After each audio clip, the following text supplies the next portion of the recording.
Hi, welcome to Career Talk with Aditya, and today we are going to talk about the FRM certification, which is the Financial Risk Managers Program. Let's talk.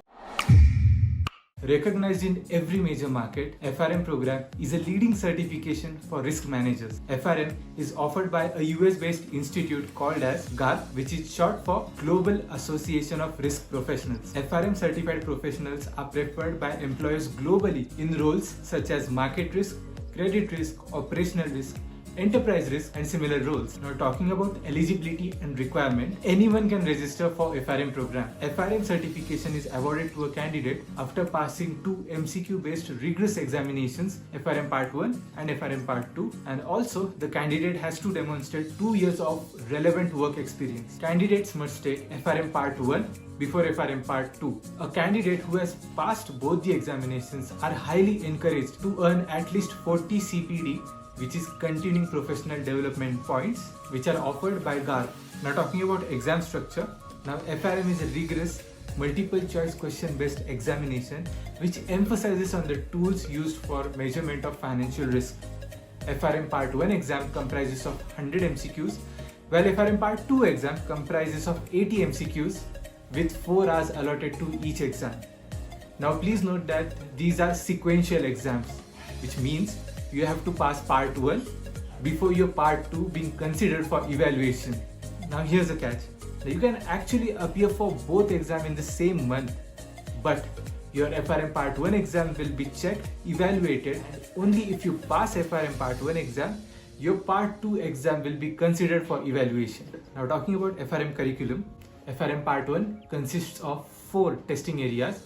Now, to start with, the 4 testing areas are Foundation of Risk Management, Quantitative Analysis, Financial Markets and Products, Valuation and Risk Models. And now, talking about FRM Part 2, this exam actually emphasizes on applications of tool acquired in FRM Part 1. There are 6 testing areas, which are first one being market risk, second one is credit risk, third one is operational risk and resiliency, fourth one is treasury and liquidity risk management, fifth one is risk management and investment management, and last, or the 6th testing area, is current issues in financial markets. Now, talking about timeline, FRM Part 1 is a computer-based exam offered in May, July and November, and FRM Part 2 is currently offered via paper and pencil mode in May and via computer-based testing in December. Now, talking about how competitive are these FRM exams, let's consider latest figures where the passing rate of FRM Part 1 exam is 46%,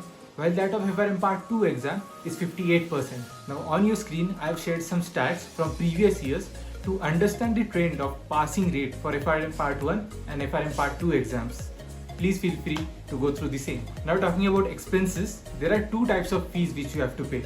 There's one-time enrollment fee of $400 which you have to pay while registering yourself for the FRM program. And there's an exam fee. Now, if you pay this fee in the early bird slot, you will be charged $550 for the same, while if you pay the same in the standard registration slot, you will be charged an extra $200 over $550, which means a total of $750. Now, let's talk about the benefits offered by GARP and FRM certification. As an FRM certified professional, you will always stand out to the top global employers in the world. FRMs are constantly in demand by different companies and leading banks in today's world. Currently, FRMs are employed in more than 190 countries and territories worldwide. Now, on your screen, I have displayed top 10 companies employing the most FRMs. To name out a few, ICBC, Bank of China and HSBC.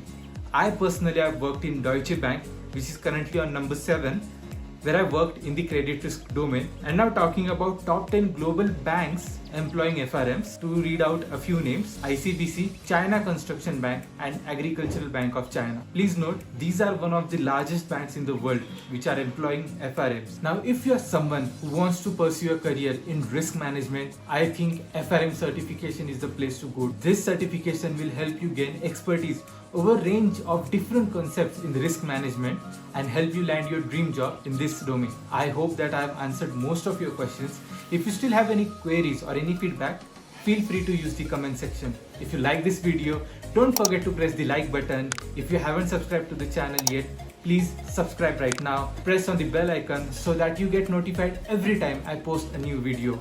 After this video, I'll be posting another video which will cover how to study for FRM exams. Until then, take care. See you in the next one.